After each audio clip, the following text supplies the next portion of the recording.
महादेव दोस्तों नमस्कार, आप सभी का स्वागत है आपके अपने यूट्यूब चैनल पर।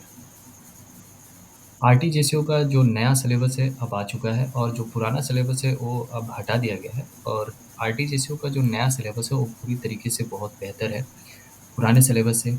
क्योंकि पुराने सिलेबस में टॉपिक नहीं दिया हुआ था कि आप कैसे किस तरीके से तैयारी करें।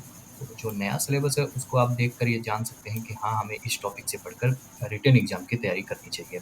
रिटन एग्ज़ाम की तैयारी में जो फर्स्ट पेपर होता है उसकी वीडियो मैं बनाया हूँ अभी।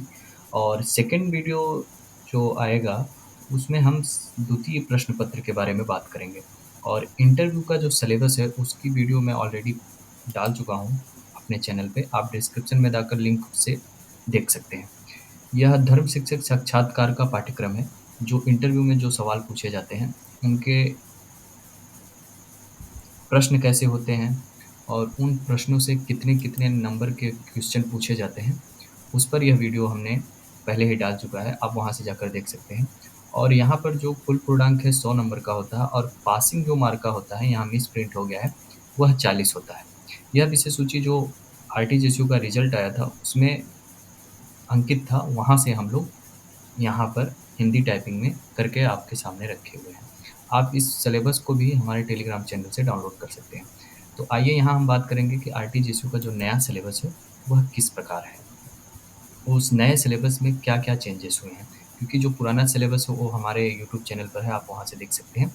वह कुछ ख़ास नहीं था, पर अभी जो नया सिलेबस आया है और सिलेबस की बात करें तो आप जॉइन इंडियन आर्मी की वेबसाइट पे जाकर डाउनलोड सेक्शन में जाने के बाद आप यहाँ से देख सकते हैं कि हर एक ट्रेड का एग्ज़ाम का सिलेबस चेंज हो चुका है।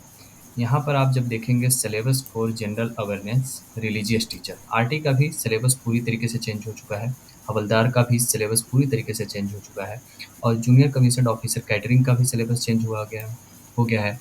अग्निवीर जीडी हो या अग्निवीर टेक्निकल हो या अग्निवीर ड्यूटी हो, कोई भी, इन सभी का सिलेबस चेंज हो चुका है। और अभी जितने लोग दौड़ की तैयारी कर रहे हैं, फिजिकल की तैयारी कर रहे हैं, उन्हें मैं बता दूँ कि अभी पिछले जितने भी दौड़ जैसे हरियाणा, रोहतक और दिल्ली में दौड़ हुए, उसमें जो मेडिकल क्राइटेरिया था, वो यहाँ पर दिया गया है मेडिकल स्टैंडर्ड्स प्रोसीजर। आप इसे देखकर इसके हाइट और वेट के हिसाब से अपनी तैयारी करें क्योंकि इस बार से मेडिकल में बहुत लोगों को छाँटा जा रहा है। तो आइए हम केवल बात करेंगे यहाँ पर आरटीजीएसयू के सिलेबस पे।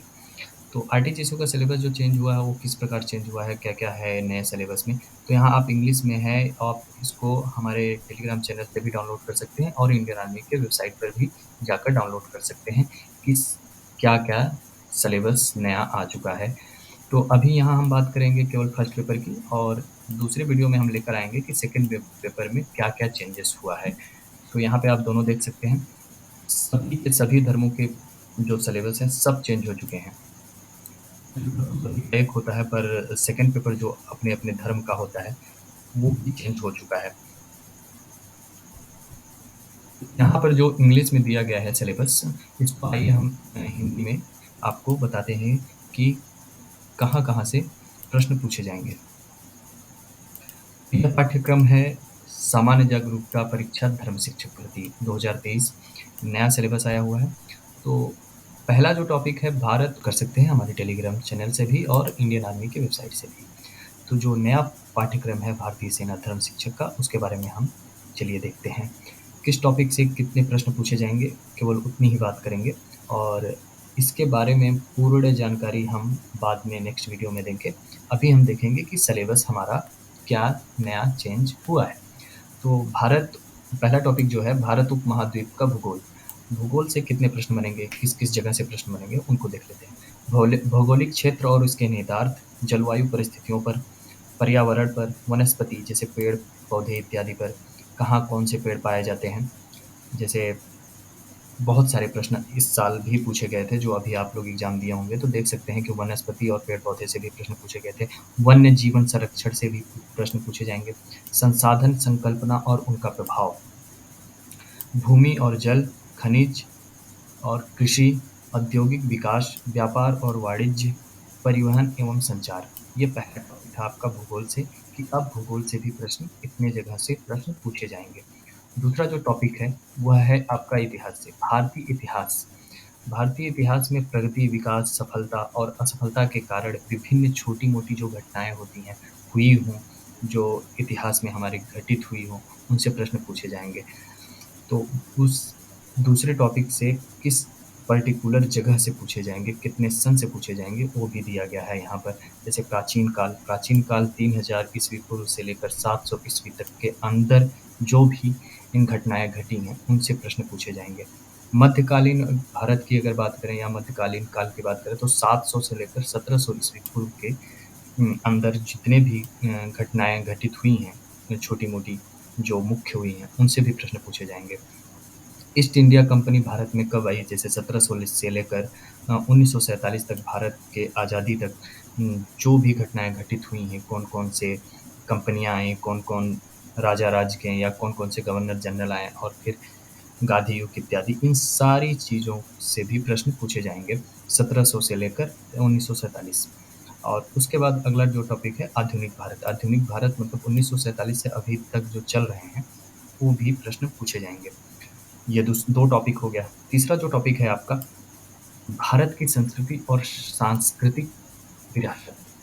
ये जो तीसरा टॉपिक है इसमें आपका संविधान भी आ जाएगा। मौलिक अधिकार, भारतीय संविधान, समाज और राष्ट्र, भारतीय लोकतंत्र की चुनौतियाँ, हमारे समाज में समस्याएँ क्या-क्या चल रही हैं इस समय और पहले क्या थी?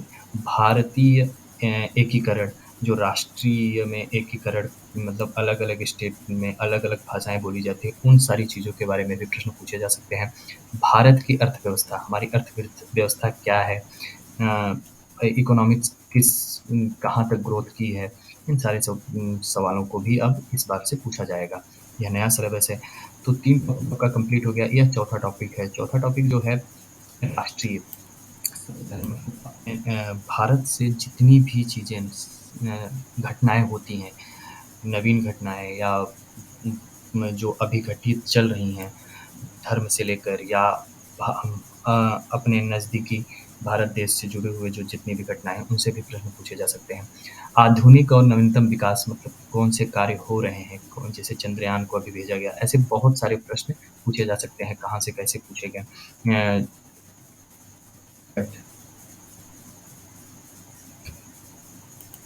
जैसे कि भारत और विदेश की नीतियाँ कैसी चल रही हैं, कौन-सा जहाज या कौन-सी चीज़ें भारत में आईं, कला और विज्ञान और संस्कृति के बारे में पूछा जा सकता है, कौन-सा खेल किस जगह पे हो रहा है, इन सब से जो प्रश्न बनते हैं वो सामयिकी मतलब टॉपिक 4 से बनेंगे।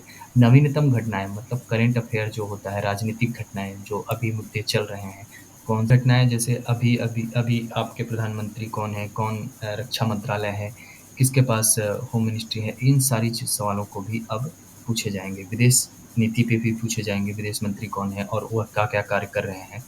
भारत से जुड़ी हुई या भारत देश से अलग कौन-कौन से राष्ट्र से जुड़कर क्या-क्या कार्य हो रहे हैं, उनसे भी प्रश्न पूछे जाएँगे। आधुनिक नवीनतम विकास, रक्षा से जुड़ी हुई सारी चीज़ें पूछी जाएँगी। विदेश नीति से भी सवाल पूछे जाएँगे, कला, विज्ञान और संस्कृति से भी सवाल पूछे जाएँगे। खेल कौन-सा खेल क्रिकेट हो गया, हॉकी हो गया, फुटबॉल हो गया, कौन-सा खेल कहाँ हो रहा है, ओलंपिक कहाँ हो रहा है, किसने कितना मेडल मारा, उससे भी प्रश्न पूछे जाएँगे। कौन से अवार्ड किसको दिया गया, कौन-सा अवार्ड, ये भारत और भारत से अलग देश के भी जो खिलाड़ी हैं, उनको कौन-कौन सा अवार्ड दिया गया, इन सारे सवालों को भी अब पूछे जाएँगे। राजनीतिक घटनाएँ क्या चल रहा है आपके भारत देश में, इनसे भी प्रश्न पूछे जाएँगे। नवीनतम घटनाएँ जो करंट अफ़ेयर्स की मैं बात कर रहा हूँ, उनसे भी प्रश्न पूछे जाएँगे। और बहुत लोग जो कहते हैं कि अंतर्राष्ट्रीय इंटरनेशनल मुद्दे पर क्या सवाल पूछे जाते हैं आरटीजीएस के एग्ज़ाम में। तो इंटरनेशनल मुद्दे पर जो संयुक्त राष्ट्र है, उससे जुड़ी जो देश हैं, उनसे सवाल पूछे जाते हैं। भारत के जो पड़ोसी देश हैं, आस-पास जो देश हैं, उनसे सवाल पूछे जाते हैं। जैसे श्रीलंका हुआ, म्यांमार हुआ, बांग्लादेश हुआ, नेपाल हुआ, तिब्बत हुआ, चाइना हुआ, पाकिस्तान हुआ, इनसे क्या घटनाएँ घटित हो रही हैं, क्या चल रहा है, इनसे भी प्रश्न पूछे जाते हैं। अंतर्राष्ट्रीय स्तर पर वर्तमान समस्या है, जो अंतर्राष्ट्रीय जो लाइन ऑफ एक्चुअल कंट्रोल जैसे एलएसी ये सब जो हमारी रेखाएँ हैं, उनसे जुड़ी हुई क्या मुद्दा, क्या लड़ाई चल रहा है, कैसा क्या चल रहा है, उनसे भी प्रश्न पूछे जाते हैं। वर्तमान की समस्या के आधार पर भी प्रश्न पूछे जाते हैं। और अंतर्राष्ट्रीय कला, विज्ञान और संस्कृति, अपना भारत देश की जो कला संस्कृति है, वो बाहर के देशों में किस तरह से प्रभावित कर रही है, वो कल्चर कैसे डेवलप हो रहा है, उससे भी प्रश्न पूछे जाते हैं। यहाँ पे जो अंतर्राष्ट्रीय दिया हुआ है कि कला, विज्ञान और संस्कृति से प्रश्न जो बनेंगे, वो भारत से रिलेटेड ही अंतर्राष्ट्रीय जगहों पर जो जाकर अपना अपना वर्चस्व फैला रहे हैं, उनसे उनके कल्चर से जुड़ी हुई चीज़ों को ही पूछे जाते हैं। खेल, खेल तो आप चाहे भारतीय ले लीजिए या इंटरनेशनल ले लीजिए, उन सभी चीज़ों को जो जोड़ कर ही प्रश्न पूछे जाते हैं। चाहे अवार्ड ले लें और चाहे खेल कौन-सी खेल किस जगह पे हो रही है, चाहे ओलंपिक हो गया, चाहे क्रिकेट हो गया, चाहे हॉकी हो गया, चाहे फुटबॉल हो गया, इन सारी जगहों से प्रश्न पूछे जाते हैं। और खेल से सबसे ज़्यादा प्रश्न बनते हैं फुटबॉल से, हॉकी से और अवार्ड से, जैसे अर्जुना अवार्ड इत्यादि से प्रश्न पूछे जाते हैं। और अभी नवीनतम घटनाएँ अंतर्राष्ट्रीय मुद्दों पे क्या चल रही है, ऐसे प्रश्न इन जगहों से पूछे जाते हैं। ये तो मैं अभी सिलेबस लेकर आया हूँ कि सिलेबस चेंज हो चुका है और ये आपको कहाँ मिलेगा, आप वहाँ से डाउनलोड कर लीजिए। आप जॉइन इंडियन आर्मी की वेबसाइट से भी डाउनलोड कर सकते हैं और हमारे टेलीग्राम चैनल से भी डाउनलोड कर सकते हैं। यह जो सिलेबस है वो इंग्लिश में आपको जॉइन इंडियन आर्मी की वेबसाइट पे मिलेगा, पर आप हमारे टेलीग्राम चैनल पे हिंदी में डाउनलोड कर सकते हैं। यह फर्स्ट पेपर का सिलेबस था, टॉपिक बाय टॉपिक किस जगह से कितने प्रश्न पूछे गए, मैं अगले वीडियो में बताऊँगा। पर अभी सिलेबस मैं आपके सामने रख दे रहा हूँ कि इस तरीके से सिलेबस है। जो दूसरा वीडियो आएगा वो सेकंड पेपर है सभी धर्मों का, एक साथ लेकर आऊँगा। तो अभी के लिए फर्स्ट पेपर जो है आपके सामने है। इस तरीके से अब नया परीक्षा या नया जो एग्ज़ाम या नई वैकेंसी जो आने वाली है सितंबर या अक्टूबर में, उनसे यह प्रश्न बनेंगे या पूछे जाएँगे। अगर वीडियो अच्छा लगे तो इसे दोस्तों के साथ ज़रूर शेयर करें। बहुत-बहुत धन्यवाद।